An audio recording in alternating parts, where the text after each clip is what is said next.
Hello everyone and welcome back to the Synergy Sanctum. My name is Justin. Thank you so much for stopping by. Here at the Synergy Sanctum, we specialize in all things related to Magic the Gathering with a specific focus on deck building. So I aim to show you very quick deck techs that'll show you all of the cards in the deck and how they work together to ultimately achieve the goals of that deck. If you're not already, please like, share, and subscribe to our channel. We really appreciate that. And we also have a sister channel now, so head on over to Commander Coliseum and check out their content as well. And for today's deck tech, we have the ultimate combo master, Kiki-Jiki Mirror Breaker. This deck is so disgusting. You know, there are so many decks of all colors that run Kiki-Jiki Mirror Breaker in it as a combo piece, and I just thought to myself, why are we beating around the bush here? Why don't we just make a Kiki-Jiki Commander deck and run every combo that exists with Kiki-Jiki in the deck? And it is super fun. You are basically waiting to cast Kiki-Jiki until you get one of the other combo pieces out, and you're able to cast Kiki and immediately activate it. It is pretty consistent. It is pretty scary having such a combo maker in the command zone, and we're going to go into all of those combos now with Kiki-Jiki. So even if you never plan to build this deck, I plan to highlight every single card that works with Kiki-Jiki. The TCG market value of this deck is $401 to $472. Our land count is 34, with 29 of those being mountains and 5 of those being non-basics. So Kiki-Jiki's ability, if you don't know, is it has haste, and it could create it could create a token that is a copy of target non-legendary creature you control, except it has haste, and then it sacks at the beginning of the next end step. But usually you're not making it to that end step. You are winning if you're able to pull off a Kiki-Jiki combo. So let's get into it.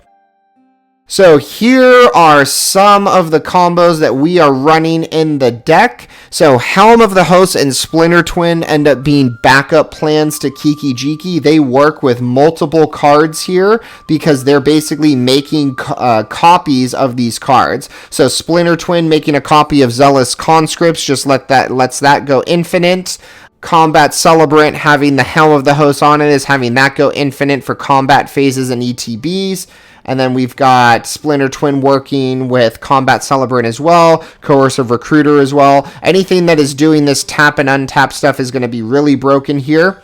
Coercive Recruiter and Zealous Conscripts have a similar ability here, where when they enter, they untap a permanent. So if Kiki-Jiki is out and you make a copy of this, you're targeting Kiki-Jiki to untap it, and then you're making a billion Coercive Recruiters or a billion Zealous Conscripts, and you're swinging for the win.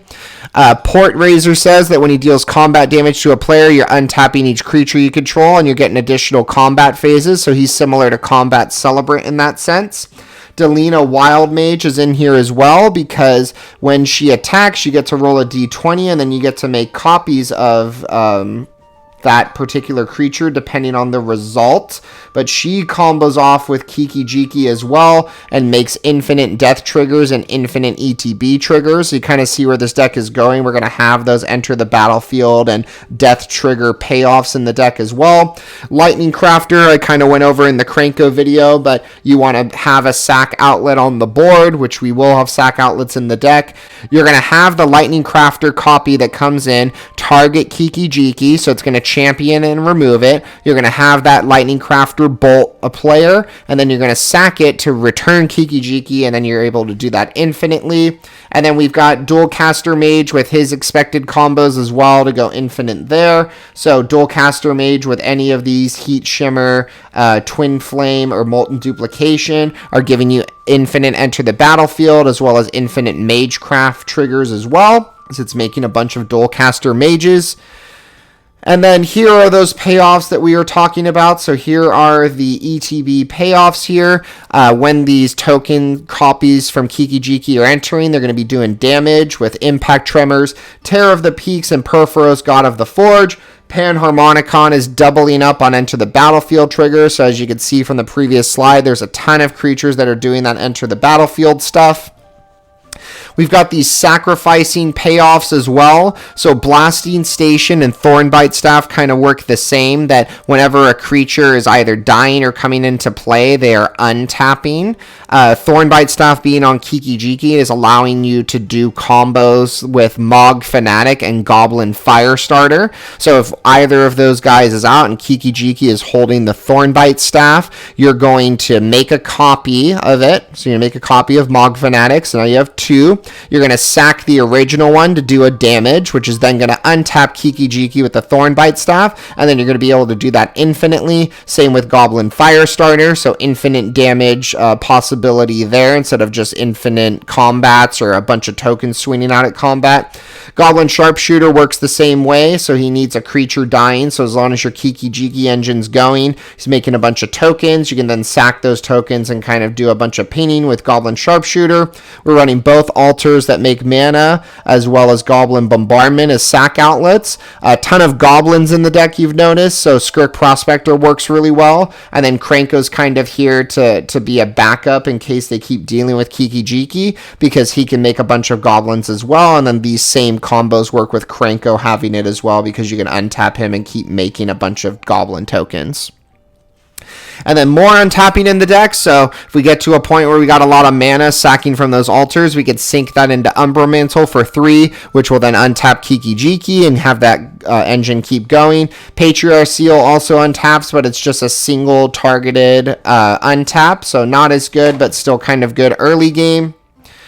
And then we got other good stuff in the deck. So Sensei's Divining Top to control our draw. Mirage Mirror can make a copy as well as Mimic Vat. Feldon's got us the Recursion. Buried Ruin is bringing back those artifact combo pieces that we talked about earlier. Sneak Attack and Perforos and Ilharg are giving us free creatures out of our hand. So since we plan on winning as soon as a combo piece comes out with Kiki-Jiki, it's not a big deal that they sack at end step, because again, we're not going to make it to end step. We're going to do all of this the second we can with Kiki-Jiki.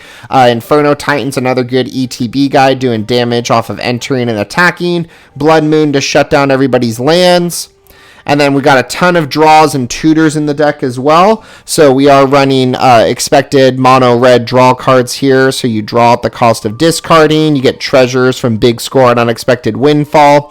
Godo Bandit Warlord has similar combos that Combat, Celebrant, and Port Razor do to go infinite with the combats. But he can also get an equipment card out. So most of the time you're probably going to get either the Thornbite Staff or the Helm of the Host with Godo.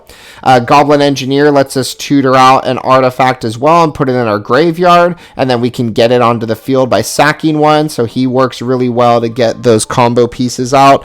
Imperial Recruiter to get the creature we might want to copy with Kiki-Jiki, gambles the risk, and then Hoarding Dragon and Reckless Handling are additional artifact tutors to get those combo pieces we've talked about.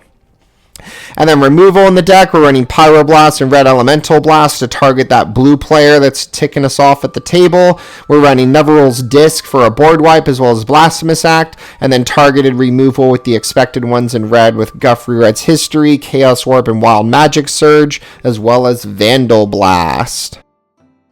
And then mana in the deck, so we're running Ruby Medallion to discount our spells. Runaway Steamkin's getting us mana off of the counters being removed. Seething Song for that quick mana that'll get us to Kiki-Jiki on turn 3, if not earlier. Priest of Urabras is a good copier because he keeps making mana when he comes in. Same with Wily Goblin, makes a treasure. We could double up on lands with Mana Flare, and then Solemn to go get us a land, and Curse Mirror could become a copy of something as well that we might want to copy with Kiki-Jiki. And with that, our show has come to an end. Thank you so much for watching our video. And if you enjoyed that video, feel free to share it out with any friends who might find value in it as well. Thank you so much for stopping by. We hope to see you again soon. Have a good one.